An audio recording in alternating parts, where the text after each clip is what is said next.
Jeg tænkte lidt sådan, hvordan skal jeg så tabe mig, hvis ikke jeg får en kostplan, ikke? Ja. Ja.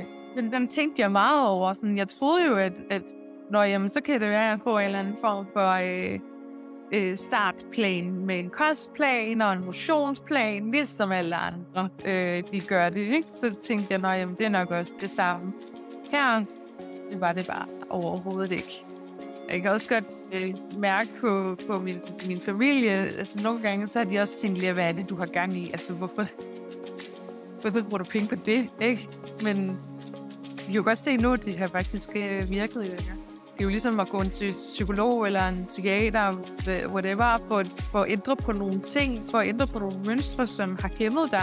Og det er jo det samme med kosten. Det er jo også et mønster, du er nødt til at få brudt på en eller anden måde, og det gør du jo ikke bare ved at spise noget andet. Så du kommer jo til at spise på samme måde,